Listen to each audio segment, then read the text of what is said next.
Hello and welcome everyone. I, Dr. Neeta Singh Thakur, welcome you all in this second video of chapter 2. Okay, so today I will be continuing with chapter 2, Principles of Management. Okay, in this chapter we will start from thoughts of management. What are management thoughts? Management thoughts are the outcome of researches, studies and results in the field of management. Management thoughts क्या है? एक outcome है. Outcome का मतलब होता है result. Result है ऐसी रिसर्चेस का, स्टडीज का. ठीक है, किसकी फील्ड की हम बात कर रहे हैं? यहाँ मैनेजमेंट की बात कर रहे हैं. ठीक है, हर एक थॉट, हर एक विचार अपने आप में एक यूनिक ऑब्जर्वेशन है. Many management gurus have represented different principle by separate. और इस चैप्टर में हम कई मैनेजमेंट गुरुज के बारे में पढ़ेंगे जिन्होंने अपने आइडियाज को यहाँ पे रिप्रेजेंट किया है. Okay, in the thoughts of management, in this chapter we learn about four thoughts, and four thoughts are I'm sharing with you on the screen. First is thoughts of classical theory. Second is thought of neoclassical theory. Third one is thoughts of behavior related, and fourth one is modern management. So let us begin with thoughts of classical theory. Classical theory है क्या? तो classical theory में सबसे एक important point हमेशा याद रखना कि ये end of the 19th century में प्रेजेंट हुई थी. ठीक है, is known as thoughts of classical theory. इसके जो मेन प्रमोटर्स हैं उनके अगर मैं नाम कहूँ तो Frederick Taylor, Max Weber, Gilbreth, Henry Gantt and Henry Fayol. ये आपको 1 मार्क में पूछ सकते हैं कि क्लासिकल थियोरी के मेन प्रमोटर कौन कौन थे. ओके, अब इसमें कुछ लोगों का नाम है जैसे हेनरी फ्योल. हेनरी फ्योल के बारे में इस चैप्टर में हम डिटेल में पढ़ेंगे, जिन्होंने 14 प्रिंसिपल्स प्रेजेंट किए हैं. ठीक है, ये 14 प्रिंसिपल्स आपके मोस्ट आईएमपी क्वेश्चन है जो एग्जाम में 3 मार्क में, 5 मार्क में या 2 मार्क में पूछते ही हैं. ठीक है, पहला क्वेश्चन ये हुआ. दूसरा साइंटिफिक मैनेजमेंट. साइंटिफिक मैनेजमेंट किसने प्रेजेंट किया है? तो फ्रेडरिक टेलर ने. इनके बारे में भी हम इस चैप्टर में पढ़ेंगे. Okay, Max Weber into thoughts of classical theory had also contributed. Max Weber ने भी इसमें अपना contribution दिया है. Okay, अब classical theory अब तक क्यों नहीं चली या इसमें changes की जरूरत क्यों पड़ी? ठीक है, तो till the end of 19th century, formats and size started to change due to industrial revolution. As a result, need for change due to some limitations. Classical theory की कुछ limitations थी. ठीक है, जैसे importance to financial motivation, less importance to human approach and informal relation. ये कुछ limitations की वजह से classical theory आगे जाके उसे किस thought में देखा गया? तो neoclassical theory. Thoughts of neoclassical theory. Classical theory की लिमिटेशंस की वजह से एक और थॉट प्रेजेंट हुई जिसका नाम है neoclassical theory. ठीक है, to remove some limitation of thoughts of classical theory. Classical theory की लिमिटेशंस को हटाने के लिए neoclassical theory को प्रेजेंट किया गया.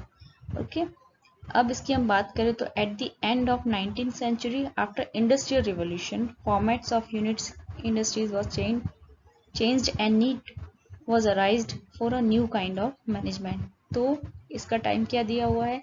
इन the start of 20th century. Okay, इसका क्रेडिट किसको जाता है? Elton Mayo. Okay, Elton Mayo is called promoter of thoughts of neoclassical theory. ये भी आपको 1 मार्क में क्वेश्चन पूछते हैं. ओके, अब नियोक्लासिकल थियरी में क्या नया ऐड किया गया? तो like informal organisation, human behaviour, human relations and inspiration, etc. Okay, now thoughts of behavior related thought है क्या? तो according to Professor Orwick, you manage your man and man will manage rest of all. ये जो sentence है ये आपको 1 mark, 2 mark या 3 mark में पूछते ही है. ठीक है, डिटेल में आपके टेक्स्ट बुक में लिखा हुआ है. अब इस थॉट का मेन एलिमेंट क्या है? तो इस थॉट का मेन एलिमेंट है human relation and human behaviour. Okay, इसमें क्या क्या ऐड किया गया है? तो human relations, motivation, leadership, information communication process, disposal of industry disputes are included in behaviour related thoughts. Okay, अब कुछ एक्सपर्ट्स का ऐसा मानना है कि जहाँ पे आप काम करते हैं वहाँ पर ह्यूमन रिलेशंस को मेंटेन नहीं किया जा सकता, ठीक है। तो इसे हम क्या बोलेंगे, main limitation of this approach. Okay, now thoughts of modern management. A change was occurred in the format of industry and business unit after 1960. ये टाइम याद रखना, okay. After 1960, a change occurred in the format of industry and business unit. There arose a need for spatial management. एक spatial management की हमें जरूरत पड़ी, ठीक है। Many management experts such as Frederick W. Taylor, George Terry, Henry Fayol, Max Weber, etc. contributed in this concept. और इस concept में भी इन लोगों ने अपना contribution दिया, okay? Moreover, experts such Peter Drucker, William Alge, and C.K. Prahlad have also contributed in this thought. In this chapter, you will learn about these management gurus. First is Frederick Winslow Taylor, जिन्हें हम किस नाम से जानते हैं, father of scientific management. 1 mark का question है ये, okay. Who is the father of scientific management? तो फ्रेडरिक विंसलो टेलर, या जिन्हें शॉर्ट में फ्रेडरिक टेलर या FW टेलर के नाम से जानते हैं। Second, Henry Fayol, father of general administration. 1 mark question. इन्होंने कौन सी बुक लिखी? तो industrial and general management in 1916। 1 mark का क्वेश्चन ये हो गया यहाँ पे, okay. Now third, Peter F Drucker, जिन्हें फादर ऑफ मॉडर्न मैनेजमेंट के नाम से जाना जाता है, जिन्होंने MBO का कॉन्सेप्ट दिया। 1 मार्क का क्वेश्चन यहाँ पे आपके आगे, ओके। ओके, सो अब हम यहाँ शुरू करते हैं फ्रेडरिक विंसलो टेलर से। इन्होंने कौन सा कॉन्सेप्ट दिया? तो the principles of scientific management. Okay, so let us continue with scientific management and rule of thumb. अब साइंटिफिक मैनेजमेंट है क्या और रूल ऑफ थंब क्या है, ये दोनों आपके 1 मार्क के क्वेश्चन है, ओके। कोई भी बिजनेस यूनिट नॉर्मली उसमें 2 लोग होते हैं, एक होता है ऑनर और दूसरा होता है वर्कर, मतलब एक मालिक और दूसरा काम करने वाला, ठीक है। मालिक मैनेजर का काम करता है या दूसरे लोगों को अपॉइंट करता है, ठीक है, और वर्कर मालिक के द्वारा दिए गए काम करता है, ठीक है। ऑनर का मेन पर्पस होता है ऑप्टिमाइजेशन ऑफ प्रॉफिट, उसके प्रॉफिट में ज़्यादा से ज़्यादा बढ़ोतरी होती रहेगा, बट उसका प्रॉफिट कंटिन्यू बढ़ता रहे, okay. On the other hand, अगर हम वर्कर्स की बात करें तो वर्कर्स किस में इंटरेस्टेड होते हैं? तो in higher wages and job satisfaction, ठीक है। दोनों अपना अपना काम कर रहे हैं, अब दोनों अपना अपना काम कर रहे हैं, इसी बीच में as a result conflict arises in maintaining harmony between 2 groups, ठीक है।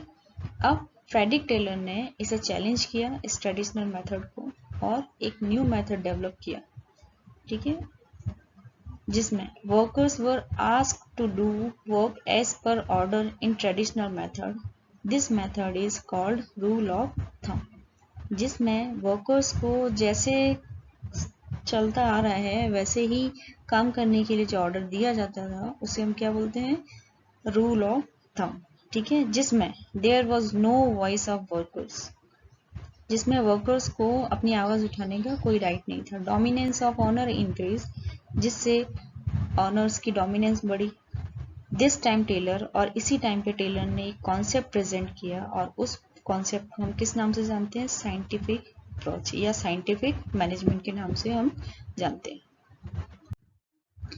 Scientific management is a mental revolution on the part of particular unit of employee in the factory.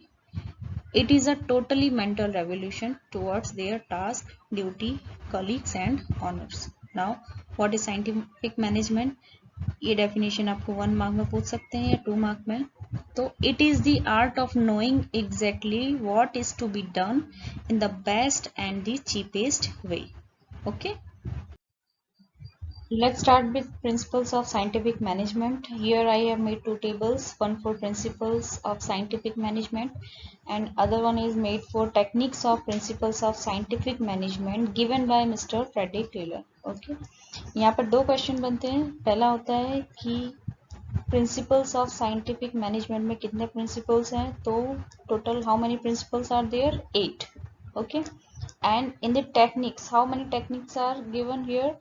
तो total 3 techniques are given here. First is time study, second is motion study, and third one is differential wage study. Okay. In principles of scientific management, first principle is scientific method, second is planning and implementation, third is job analysis, fourth is standardization, fifth is scientific selection and training, sixth is financial motivation, seventh is economical, and eighth is mental revolution. Okay.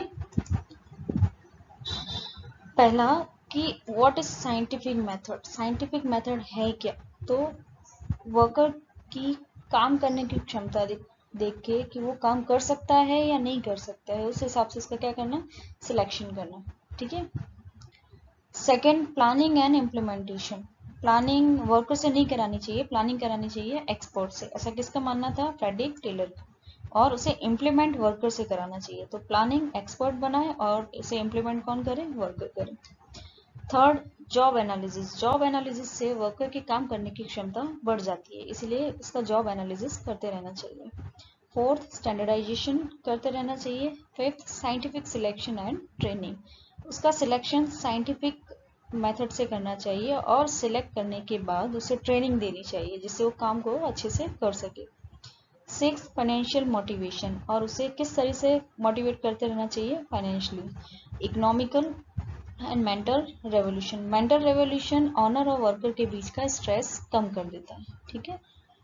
Okay, here techniques. ये तो हुई principles की बात. अब हम बात कर रहे हैं टेक्निक्स की. तो टोटल 3 टेक्निक्स हैं यहाँ पे. पहली है टाइम स्टडी, दूसरी है मोशन स्टडी एंड तीसरी है differential wage study. Now what is time study?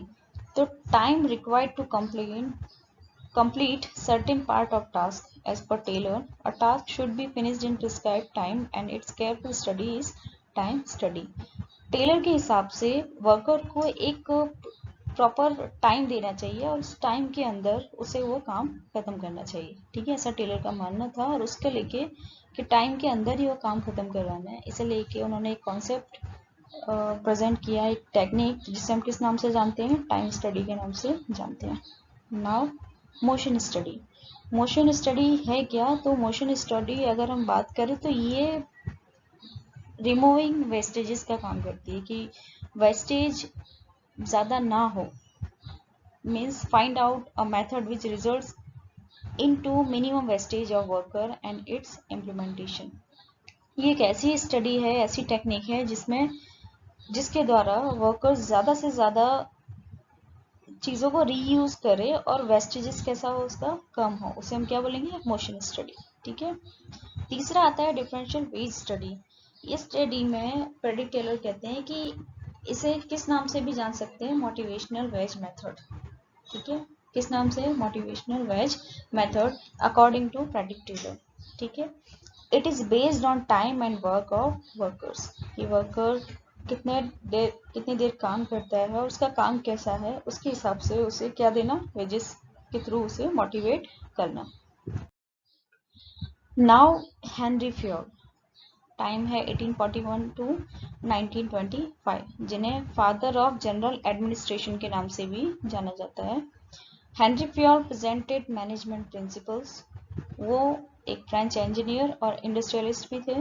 He presented these principles in his book in Industrial and General Management in 1916. और उन्होंने ये 14 प्रिंसिपल कहाँ प्रेजेंट किए? अपनी खुद की लिखी हुई बुक में. ठीक है, जिसका नाम है इंडस्ट्रियल एंड जनरल मैनेजमेंट, जो कब पब्लिश की गई? तो 1916. हेनरी फ्योल के बारे में यहाँ हम 2 पार्ट्स में पढ़ेंगे. एक है उनकी एडमिनिस्ट्रेटिव मैनेजमेंट थियोरी और दूसरे उनके 14 प्रिंसिपल्स. ये दोनों क्वेश्चन अलग हैं. ठीक है, अलग अलग पूछे जाते हैं. Henry Fayol divided administrative principles of industrial unit in 6 parts for each clarification. Henry Fayol ने एडमिनिस्ट्रेटिव प्रिंसिपल को 6 पार्ट्स में डिवाइड किया. ठीक है। पहला टेक्निकल एक्टिविटीज, जिसमें किन बातों को इंक्लूड किया गया है, तो it includes factory machineries and activities related to production. Number 2 commercial activities, जिसमें कौन कौन सी एक्टिविटीज को इंक्लूड किया गया है, तो purchasing, sales and exchange of units. Third activity is financial activity, it includes procurement of capital, use of capital, fund maintenance and reinvestment. ठीक है। Fourth is safety activity. It includes safety of employees, safety of assets, safety of goods, raw materials. Now, accounting activities. It includes financial statement and procuring necessary statistical analysis. Sixth activity is management activity, and it includes planning, organization, direction, coordination and control activities. Okay. तो ये क्या है, ये है divided administrative principles of industrial unit in 6 part. Okay. Now Henry Fayol's principles of management. Henry Fayol's principles of management की हम बात करें तो the principle developed by Mr. Henry Fayol were totally new. He believed that to become successful manager in any industrial unit, only knowledge is not essential, but it requires awareness of many things. The manager should have experience and knowledge of what happening around. According to Henry Fayol, there are only directive principles, depends upon the sharp sense of management, and it is a task of wisdom.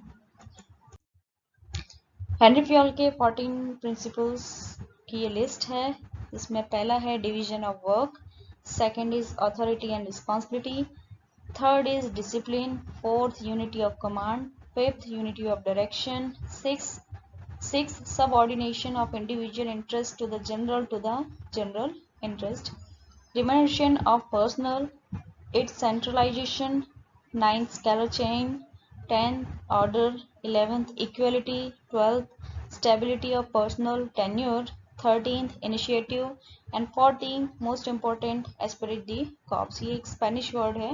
Okay. First principle की हम बात करें तो Henry Fayol का मानना था कि काम का डिवीजन कर देना चाहिए, जैसा आप पिक्चर में देख रहे हैं. The work in organisation must be divided among individuals and departments. It leads to specialization, improvement in quality and quantity and reduction in cost. उनका मानना था कि काम का बांट देने से उसकी काम करने की क्वालिटी, क्वांटिटी और कॉस्ट दोनों, क्वालिटी बढ़ती है, क्वांटिटी बढ़ती है और खर्च में क्या हो रहा है, कमी आती है. ठीक है. Number 2, authority and responsibility. तो authority and responsibility are two sides of the same coin. Authority means power, and the power without responsibility and responsibility without power is of no use. Both are dependent on each other. तो authority और responsibility दोनों का अस्तित्व industry में होना चाहिए. Discipline is must. For industrial discipline, optimum use of resources is required. It establishes code of conduct, मतलब नीति नियम, and rules which are to be followed. It increases job satisfaction and interest in the world. Discipline, आप किसी भी field में जाओ, जब तक डिसिप्लिन नहीं होगा आप सक्सेस नहीं हो सकते. ठीक है. So discipline is must. Fourth principle is unity of command. Unity of command क्या है, तो every employee should receive orders from only one superior on behalf of the superior. Every employee should follow orders from superior as per the instruction. मतलब जहाँ से instruction मिल रहे हैं, जैसे instruction मिल रहे हैं वो ऐसा ही काम करना चाहिए. ऐसा नहीं है कि आप अलग अलग जगह से ऑर्डर लो और अलग अलग जगह से काम करो. ठीक है. या ऑर्डर्स भी एक ही जगह से दिए जाने चाहिए. अगर ऑर्डर्स अलग अलग जगहों से दिए जाएंगे तो वर्कर्स उसमें कंफ्यूज हो जाते हैं और जिसमें टाइम और वेस्टेज दोनों बढ़ जाता है. Unity of direction, directed by one manager using one plan for achievement of one common goal. Particular activity must be directed with single plan. बार बार उसे चेंज करना नहीं चाहिए प्लान को. Sixth is subordination of interest. Every employee or a group should work in the interest of the organization. They should not work for their own self interest. हर employee का ये फर्ज बनता है कि वो अपने जहाँ पे भी काम कर रहे हैं वहाँ क्या करे, इंटरेस्ट लेके उसे काम करे, अपने खुद के स्वार्थ के लिए नहीं, लेकिन उसमें कंपनी या इंडस्ट्री का भी क्या बोलेंगे हम उसे, कंपनी का भी एक हित छुपा हो उसमें, ठीक है। नेक्स्ट, रिम्यूनरेशन ऑफ पर्सनल, जैसे बोनस, प्रॉफिट शेयरिंग एंड को पार्टनरशिप एसेट्रा। इसे आप क्या बोल सकते हैं, एक तरीके का कि जो जितना ज़्यादा अच्छा काम कर रहा है उसे रिवॉर्ड देना या कंपनसेशन देना उनके काम के ऊपर, जिससे उनके काम करने की क्षमता बढ़ती है। अब वो कंपनसेशन कैसे दे सकते हैं, तो बोनस, प्रॉफिट शेयरिंग एंड को partnership. 8th, centralization. There must be clarity that to which extent the business is using centralization or decentralization. Business unit कौन सा फॉर्मेट यूज कर रही है, सेंट्रलाइजेशन का या डिसेंट्रलाइजेशन का, यह जानना भी जरूरी होता है। सेंट्रलाइजेशन मतलब सत्ता किसी एक व्यक्ति के हाथ में होती है, डिसेंट्रलाइजेशन का मतलब होता है सत्ता का विभागीकरण हो जाता है, मतलब सत्ता अलग अलग विभाग में बट जाती है, ठीक है। स्केलर चेन होनी चाहिए एक, कि टॉप से मिडल और मिडल से लोअर लेवल पे कम्युनिकेशन हो रहा है, ठीक है। Order, this principle is concern with systematic arrangement of man, machine and material, ठीक है। There should be specific place for every employee in an organisation. Equity, managers should be kind and fair to their subordinates. There must not be partially in transfers and promotions, etc. Stability of tenure. Employees should not be temporary for long period of time. Employees should be made permanent so that they do not leave the organization. Initiative. Superior must sacrifice his own vanity to encourage and inspire those under him to show initiative. Employees who are allowed to originate and carry out plans will exert high level of effort. Esprit de corps. Promoting team spirit will build harmony and unity within the organization. Loyalty and dedication and commitment. Conclusion. Henry Fayol's all 14 principles are important to control an organization. They help to improve manage organization with control, status and positive results. इसका recent example है McDonald, जो इन 14 principles को follow करता है, ठीक है। McDonald से आप सब वाकिफ हैं।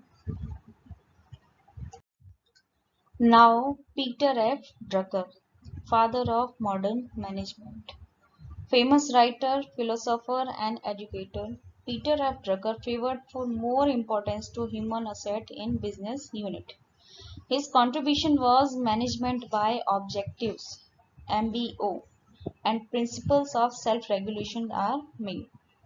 He contributed lies in human resources management, marketing management, and stress management. Okay, thank you. ये वीडियो देखने के बाद भी आपको अगर कोई कंफ्यूजन है या कोई क्वेश्चन आपके दिमाग में है जो क्लियर नहीं हो रहे हैं, तो आप मुझे डायरेक्ट मैसेज करिए, ठीक है। और एक ये कोट आपके लिए लिखा है, राह संघर्ष की जो चलता है वही संसार को बदलता है, जिसने रातों से जंग जीती है सुबह सूर्य बनकर वही चमकता है। Thank you.